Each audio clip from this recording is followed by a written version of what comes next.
Black History Month was canceled. Black History Month was started by black people. So how is the government going to cancel something that black people created? So it is up to us to keep black history alive now. Because when in the world have we ever asked for a president's approval to celebrate and honor our own people? Never. So we're just going to keep on doing what we always do. Buying from black businesses, supporting black organizations, teaching ourselves black history, having a cookout. Now I do have to plug myself. Because I wrote a book about black history for kids and teens to learn that black history figures can connect to their own life, personal stories from my life, and fun facts about these figures and their stories and their emotions. So please pre-order it today. Thank you. So I had some white colleagues ask me what I thought about Trump actually segregating whites and blacks. And I actually told them straight up, like, honestly, I would love that. Now, they looked at me like I was crazy, and they almost spit up their almond milk. And I think they thought that maybe I was saying that out of hatred. But it really isn't about hatred. Here's the thing. I'm not talking about their version of segregation. See, I'm talking about our version of righteous separation, spiritual sovereignty, and black sufficiency. See, the truth of it is that integration was never about freedom. It was finesse. It was a system's way of saying, let's stop them from succeeding independently so we can profit from their brilliance directly. It was about control. And so I want us to be very clear about this, you know. We were never separate but equal. So that's a lie. We were separate and excelling. We had our own schools, we had our own banks, we had our own businesses, and baby, we were thriving. Black Wall Street, they burned it. Rosewood, they bombed it. Wilmington, they overthrew it. Why? Because we were doing too well without them, and they couldn't handle that. And so that's the truth. They didn't really want segregation gone. They wanted control. This is why we know that integration was just repackage of chains. When we were separate, we actually were building and excelling. And when they saw that we could excel without them, then it was like, oh no, we gotta take control and make sure that their labor is profiting us. So right around that time, they rolled out this whole standardized testing, ACT and SAT. Y'all remember that? They created this IQ ranking to measure their norms, not our brilliance. And then we were said we were behind when we really weren't. We were just building our own lane, not asking for theirs. See, I don't know about you all, but I'm kind of tired of the lies. It's very exhausting, you know, just the lies that continue to be promoted. And I want to talk about the melanin, because this whole thing that we're not smart enough, that we're not bright enough, is simply just a lie. And so, you know, all this testing that they're doing, and I have kids in school, and they're made to feel that they cannot achieve, and I have to remind them about their actual superpower, melanin.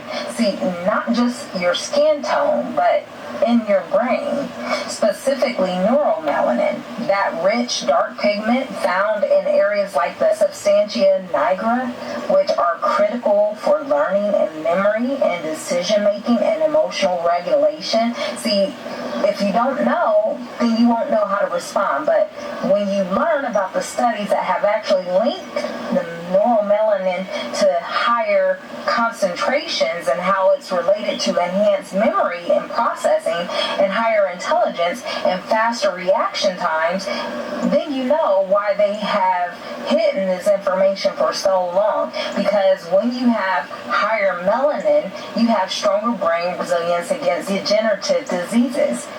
So translation to that is melanin doesn't just make you glow, it makes you grow. Hello, tribe. Welcome again to Yes, this channel. I hope you're indeed. doing good from wherever you're watching us What you from say? now.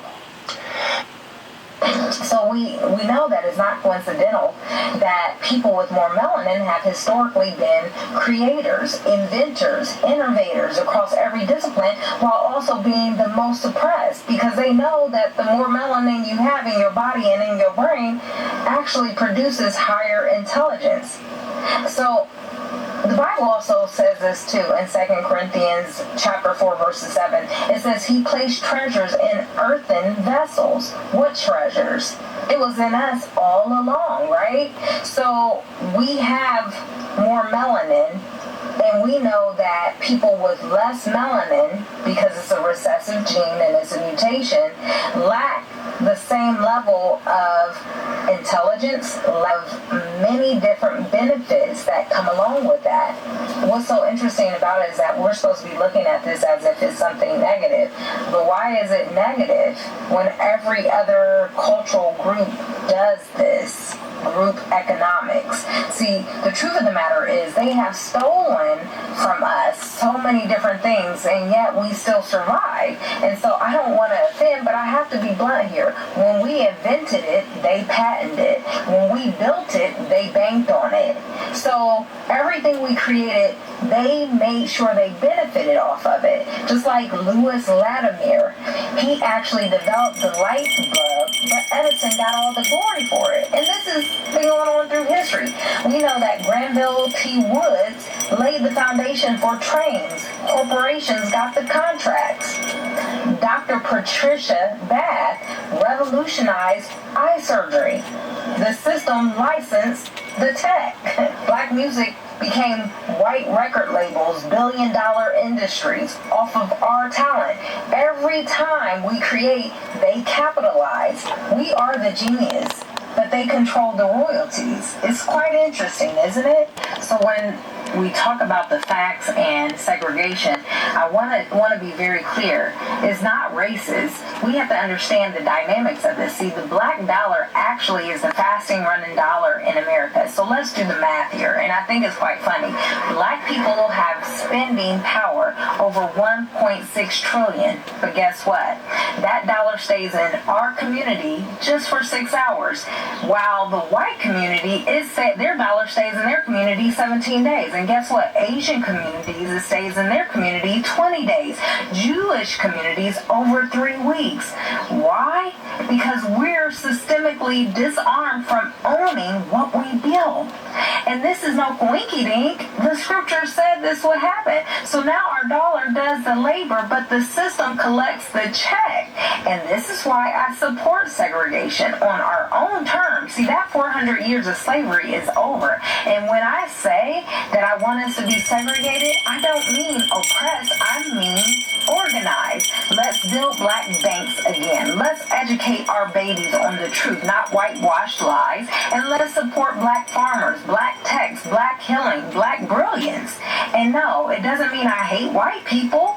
No, it means I finally love us enough to stop begging for scraps from a table we built but never welcome to.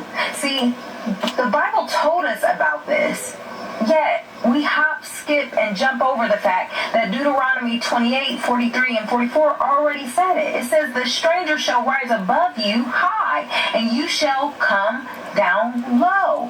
They shall lend to you, but you shall not lend to them. And this is exactly what has been happening for 400 years plus years. We built houses, businesses, schools, and they took them and taxed them to death. But beloved, there's hope, because Deuteronomy 30 and 3 also says, and Yah will turn your captivity and have compassion upon you, and will return and gather you from all nations. So yes, I welcome segregation, because restoration is already in motion. And I want y'all to understand this. We are not asking for more. We're anything from you all. I'm not asking to sit at somebody's table anymore. See, I'm trying to go along with scripture and build my people, gather my people, not because they are more melanated, but because we need to know that we serve the Most High and that He's going to take care of us, because separation was never our curse.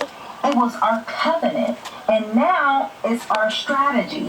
It says to come out from among them, be ye separated. 2 Corinthians chapter 6, verse 17. So this isn't about racism. It's about us reclaiming what is already ours. I truly hate giving these white supremacists any type of airtime, but this guy here is really getting on my nerves, this Charlie Kirk dude, so I have to give him a clap back for this video he posted. Black people are allowed to talk about black culture in a way that white culture cannot. For example, black people can go up and say that there's a baby mama problem in black America, and not allowed to say that. Oops, I just did. So what are you going to do, cancel me? Black people are much easier able to say that black individuals, expecting 13% of the American population, commit 55% of the murder. Most white people say that at a job, they would get fired for being a racist. I don't care because I say whatever I want. Oh, bless your little colonizer heart. You really climbed on the internet and opened your pale mouth and decided to rewrite history in real time like the rest of us haven't been wide awake. The audacity to claim black people have more intellectual freedom while simultaneously gaslighting the entire globe into believing your fragility is under attack. Now that's rich. Irony is so thick, and it might as well pay for reparations. But I'm going to reveal the lie and hypocrisy behind the Olympics that you just won the new gold medalist for. You say black people can talk about black issues, but white people can't. Well, sweetheart, when y'all own CNN, Fox, Time Magazine, Hollywood, Disney, and the banks, and every Ivy League endowment, maybe, just maybe, you can sit out for just one conversation. And while you're pretending to be gagged, your people are in every boardroom, courtroom, war room, media room, pushing propaganda like it's your birthright. If you're so silent, how come the world speaks your language, worships your whiteness, and mimics your mediocrity in music, fashion, and culture? But I'm gonna drop those receipts, the historical Holocaust y'all don't want us to talk about. Let's get into these statistics, since you love to throw out black crime rates around like white folks aren't the original terrorists. Let's talk about genocide. 100+ million indigenous people murdered globally via colonization. And how about slavery? Over 12 million Africans stolen, tortured, sold as properties, built your banks, White House, legacy wealth. And what about these serial killers? So you don't want to talk about that. Because statistically, over 76% of serial killers are in the U.S. are white. And how about school shooters? Yeah, those white boys, it's about 90% of them were school shooters, right? Oh, and let's not forget global extinction. Yeah, nearly every animal now endangered or extinct, white-led colonizers hunted for sport, fashion, and science? Yeah. And what about environmental destruction? You bulldozed the whole rainforests of this world, dumped oil in oceans, and then said climate change like it was a mystery. And let's not forget, you poisoned your own Europeans during the bubonic plague because y'all didn't believe in using soap. So before you speak on crime statistics, check the colonial body count. Yeah, I want to talk about this irony though. You all want to parent us now? You want to talk to us and talk down to us? You say black folks need to get their act together? Sir, y'all are the original baby's daddies, raping our women, selling our families, and now you're confused about single mothers? Your wives were sipping tea while your children suckled on the breasts of black nannies. Did you forget? That's the origin of your wet nurse economy. You stole our families and then had the nerve to blame us for the fracture. That's like robbing a man and breaking his legs and then calling him lazy for limping. And don't come for our music, our art, and our soul. You manufactured the whole hedonism and handed the record deals to those willing to sell their souls for the culture you corrupted. Yeah, you say our rappers don't challenge the rock? You own the labels, genius. But I'm gonna connect those dots from the plantation to the Pentagon, baby. See, it wasn't just slavery. It was the war on drugs, the FBI's COINTELPRO, the Tuskegee experiment, redlining, predatory loans, prison labor, Black Wall Street bombings, and forced sterilization. Oh, did you forget that? You all orchestrated the problem, blamed the victim, and then handed out Band-Aids and made that BS, okay? Even your DEI talking points are laughable. White women are the primary beneficiaries of affirmative actions. Did you hear that right? You parade black faces for photo shoots, the poster child, while your HR departments remain whiter than sour cream. We see it. But here's the uncomfortable truth, sweetie. We are the blueprint, not the afterthought.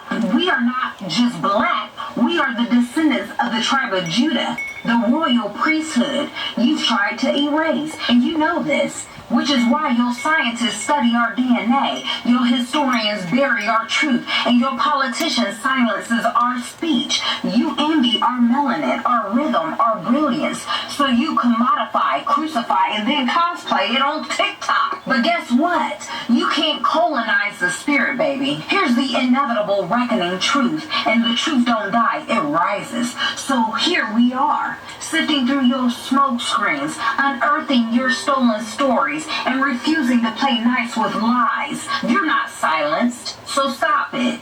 You're sobered, and that sobering truth is this. You can't cancel us when we are the original signal, the source of the frequency, the soil from which God made humanity. You call us victims, but we are the verdict, and the jury is back. Your father is the father of all lies, but our father, he is the truth that exposes every single one. I need you to kindly exit stage left because your time on the mic is up. Speak the truth, our sister. Accurate history is teaching white Americans how white slave owners raped, beat, humiliated, mutilated, murdered, and cannibalized their slaves. Accurate history is teaching that George Washington's false teeth were made out of his slaves' teeth. Accurate history is teaching that Abraham Lincoln may have said some words and signed some shit, but he did not physically do anything to free the slaves. The white abolitionists also often get almost total credit for freeing the slaves. I bet you've never even asked yourself what the slaves were doing to free themselves, and the answer to that is most of the fucking work, including giving the ultimatum of war. But then we get a bunch of white people mad that their kids might feel guilty if we teach real history. It's not about your white child's feelings. Teaching accurate history isn't about white people's feelings, but that does sound like something that someone who's only ever been taught a white glorifying version of history would counter with. Ask why we ever felt like we needed to curate a false version of what white people did and did not do to black people to begin with. And then ask yourself why white-ass politicians are verbally attacking real history by calling it slurs, which is, by default, also the act of calling black people slurs. Do you know how much effort it takes to drown a town of people? Think about that logistically, what that takes. I want to make a series here on TikTok and call it White Black History, because as a white person, I know we don't get taught the truth on America. I'll give you an example would be like the Tulsa Massacre, where Black Wall Street, what we called it, an extremely wealthy black neighborhood, was beaten and burned down. Another one's like the Wilmington Massacre in North Carolina in like 1898, where a group of white supremacists just decided to overthrow the local government that was biracial and then just kill all the black people. Show me that in your history book. Or you have like the CONTELPRO and like the targeting of black leaders from like 1950 something to 1971, where basically it was an FBI initiated program that was designed to infiltrate and target black leaders, black communities, anybody who was really outspoken against things that we just don't learn these things. Like literally the FBI and the CIA have been involved in the disparagement, displacement, and eradication of black people and their wealth for ever. Then when somebody brings it up, we sound crazy because you haven't heard it in a textbook in 6th grade. Why do we teach you you're the bad guy? It's crazy. It's crazy the amount of things that we don't get taught that are actual things. There were several black towns that were drowned. Drowned. Think about that for a minute. Do you know how much work and effort it takes to drown a town because you don't like what they look like? Oscarville, Georgia, Choctaw City, Alabama, Seneca Village in New York, more recent, Cowalinga, Alabama, Freedman's Towns in Texas. Choctaw. Yeah, I went to Choctaw High. That's black white history, though. As more people are kidnapped by ICE to fill their quota, I am reminded time and time again of the Fugitive Slave Act of 1850. The Fugitive Slave Act of 1850 essentially gave officers and people the right to kidnap black people who they believed ran away from their enslavers to be free. You can probably guess that even if that person was legally free, they could be kidnapped. Even if they did have legal papers that they were a free person. Often, people who were kidnapped under the 1850 Fugitive Slave Act could not testify for themselves or did not have a trial with a jury in court. They could just be sent back to their enslavers or worse. And I can imagine people during that time saying things like, well, if they wanted to be free, they should have done it the right way, not the illegal way. But can you imagine how difficult it was to get your freedom as a black person when the entire country was built upon your back? And often people would be hired and paid to hunt people down and kidnap them. The more people that they ripped from their homes, from their families, from their freedom, the more they got paid. Are you starting to see the comparisons here? The dehumanization, the stripping away of rights? Are you starting to see the purpose of ripping communities and family apart for power and for money and blaming it on the victims who are truly just trying to find safety? Can you imagine if you lived in 1850 and let the words fall from your mouth, they should have done it the right way. They should have proved their humanity to us the right way. That doesn't make sense to me, and it doesn't make sense to me now, and I cannot believe I am alive watching an act that I learned about in school in 1850 appear right before my very eyes again, with basically no difference from how it was in the 1800s. It's the exact same. I don't want to end this on a sad note, so please educate yourself on your rights and protect your neighbors, protect your friends, protect your family, and learn your history so you recognize when it is repeating very obviously. That's all. So in light of the recent protests calling out the United States government's violence towards migrants and protesters in Los Angeles, there's a growing historical debate whereby conservatives are trying to downplay and whitewash the injustice of how America, quote-unquote, stole California from Mexico in the first place. They're basically claiming that Mexico lost the war fair and square and formally sold the land by choice. But that's not exactly what happened, and it looks like we need a refresher on how messed up this was. So the story pretty much starts in 1845 when James K. Polk becomes president. Taking California and other Mexican land to expand the United States was pretty much at the top of his to-do list.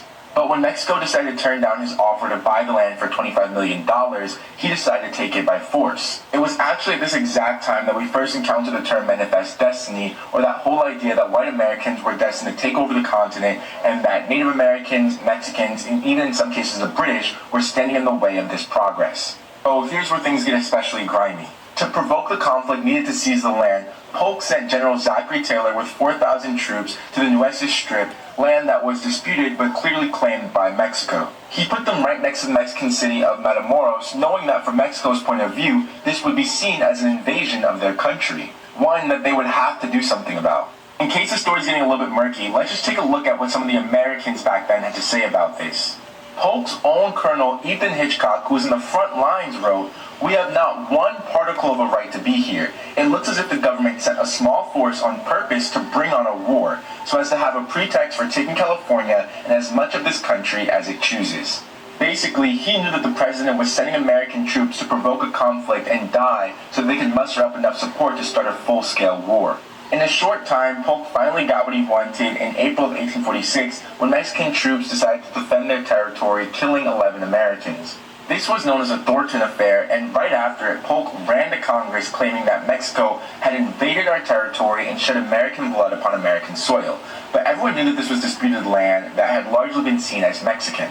And because of this, even Abraham Lincoln, who was at that time a young congressman, called Polk out to his face. He demanded to know the exact spot that Polk had claimed as American soil to prove that this whole thing was a setup. An abolitionist and philosopher, Henry David Thoreau, even went to jail to avoid paying taxes for what he knew was an unjust war. And admittedly, the Mexican military never really stood a chance and was unmatched and crushed by the U.S. forces. This led to U.S. troops storming and occupying Mexico City, and with the official Mexican government in complete collapse, a provisional Mexican government was forced to sign the Treaty of Guadalupe Hidalgo under extreme U.S. military pressure and practically at gunpoint. On the ground, American soldiers looted homes, raped women, and brutalized civilians. Racist propaganda had taught these soldiers to see Mexicans as subhuman, and many military leaders just decided to look the other way if they didn't participate. And here's what Ulysses S. Grant, who won the Civil War for the North and later became a U.S. president, had to say. He was second lieutenant at the time of the Mexican-American War. He wrote that the war was one of the most unjust ever waged by a stronger against a weaker nation. And he said that soldiers were sent to provoke a fight so that Polk could blame Mexico for starting it. So when people today march with Mexican flags or speak out against how our country treats immigrant communities, it's okay to acknowledge something that we should all know as a historical truth. California was taken from Mexico through lies, provocation, and an unjust war of conquest. And the very generals who fought to seize the territories, white Americans at that, said so themselves. But that's just part of the story, and I'm working on a full-length article which will tie military provocation back then to what Trump is doing with the military today. So if you like comprehensive history lessons related to current events and filled with cited facts like this one, feel free to subscribe to my Substack newsletter, which is completely free. If you're on Instagram, you can just comment the word newsletter below to be DM'd a link to my Substack account, or otherwise, just go to historycan'thide.substack.com. Until then, let me know what you think about all of this, let me know if you want a part 2, and of course, please follow for more. What you're about is a tradition of Kansas City Chiefs fans called the tomahawk chop, where audience members swing out their hand in a chopping motion and vocalize what is a made-up version of a Native American war song. And it's reported that at last year's Super Bowl, fans did the chop before the game, during it, and at the victory parade. But wait, because anytime that it's brought up that the chop or the Chiefs team name is a racist mockery of Native Americans, it won't be hard to find people, yes, including many Native people, who say that these things are not offensive. And then the question becomes, especially for people like myself who are not Native, is it even appropriate to be offended on other people's behalf and to call out these traditions? So I'm going to preempt my video by responding to that point. The main issue that I've noticed here is that when activists are calling out these practices as racist, their opponents are quick to equivocate and say that these things are not offensive. But the conversation around what is and isn't offensive is obviously very subjective and can vary or be manipulated from person to person. And being from the DC area, I've seen the same tactic used to halt the changing of the name of my home football team